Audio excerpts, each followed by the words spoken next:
سلامونه خوږو ستړي مشي نن در باندې داسې شاعر اورم چې د ټکو تورو جادوګر شاعر او ډېر ښه شاعر دی واجد علي واجد صاحب را سره اوري را سره ملوسي هغوی تل په خپلو چارو متعصب شي څوک چې کله د خپل کامه منحرف شي ځینې عادتونو باندې خدای وو د برداشت حدونه واړه مکلف شي او چې ماده د بردبارۍ په چا کې نه وي چې ماده د بردبارۍ په چا کې نه وي د هغوی نه خپل رازونه منکشف شي او چې د عدل قتل عام وي چېرته هلته ملزم څکه د خپل جرم معترف شي او اعتبار د تبرک مقام حاصل کړي دوه ملګري چې د یو بل نه واقف شي او د کوي که د رښتیا و دا وګیر شوې هر سړی به د واجد مخالف شي ډېر ښه دی واجد زیړ مازدیګر ته مې ستا کر خراښ کا د سترګو شر ته مې ستا کر خراښ کا د مینې شرط به مې مني جانانه هر زورور ته مې ستا کر خراښ کا او لاس یې آزاد یوه یې هم نه منم لاس یې آزاد یوه یې هم نه منم باغي لښکر ته مې ستا کر خراښ کا او اغیاره پوله دې اوس نه ماتوي اغیاره پوله دې اوس نه ماتوي خیرن نظر ته مې ستا کر خراښ کا او د نه درتلو نښه مې ځان ته کېښوه د نه درتلو نښه مې ځان ته کېښوه د کلي سر ته مې ستا کر خراښ کا او وای واجد اوس به مې نه هېرېږي د کوڅې ور ته مې ستا کر خراښ کا مننه جي غزل څو شعرونه چې په تصور کې د خپل یار په ځمکه کرښې راښکي لیونی نه دی لا اوزګار په ځمکه کرښې راښکي یا خو په کس د نظر لار کې مې نن نه دی حایل یا خو راټیټ دی کړمار په ځمکه کرښې راښکي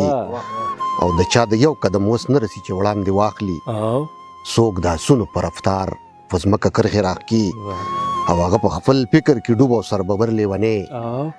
نه دی د هیڅ چا پروادار په ځمکه کرښې راښکي او خدای خبر څومره وخت کېږي چې په دغه حال دی په سر یې پروت دی ګرد غبار په ځمکه کرښې راښکي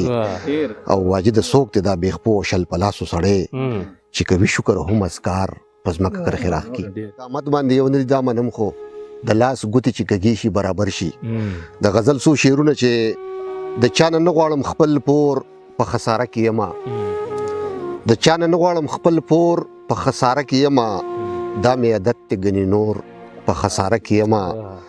او دا مې د تیرو ګناهونو سزا هغسې خورم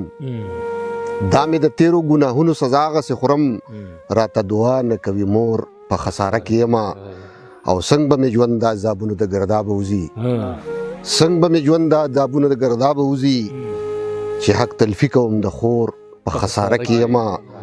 او ای زمانې هسې بس قصدن نور مه لګوه ای زمانې هسې بس قصدن نور مه لګوه زما په سپینه لمن تور په خساره کې یمه او کړه دې بدل رخ د طوفان په معجزه خالقه کړه دې بدل رخ د طوفان په معجزه خالقه بدن مې نه زغمي دا شور په خساره کې یمه او اخیری شعر د چې واجد خشوه چې حالاتو غیږ کې ونیولم واجد خشوه چې حالاتو غیږ کې ونیولم ګنې اوس نه یم د زور په خساره کې یمه نظم د وړوکې غوندې چې د هغې عنوان دی نظرباز الله دې پوهه او ایمان نصیب کړه د خپل نظر د خوږېدو په وخت کې د بل چا هم لږ شانې خیال وساته په خوله کې نه وي خو په زړه دننه د ماشاءالله د ټکو ورد خو کړه او کنه دا دې مجبوري وي نو بیا د خپل نظر په زور د خپل زړه وچوه غورځنګ که مې د وینې د رګونو نه چایست دی اثر مې هم د ژوند د کردارونو نه چایست دی خبره زما نه وه خو په ما باندې راشته شوه والله چې بې ګناه یم د زړونو نه چایست دی او ستا زړه چې به پرې ډاډ او ستا نظر به پرې راټولو هغه تصویر زما د تصویرونو نه چایست دی او په چل او په هنر ای د هوا نو یا ته لورې غمې دې د بالۍ دې د غوږونو نه چایست دی او د عشق په کاروبار چې باور ونه کړه یارانو زه څومره په سلا یم د خوبونو نه چایست دی ما به چې دعوه پې د خپل کور کلي لرله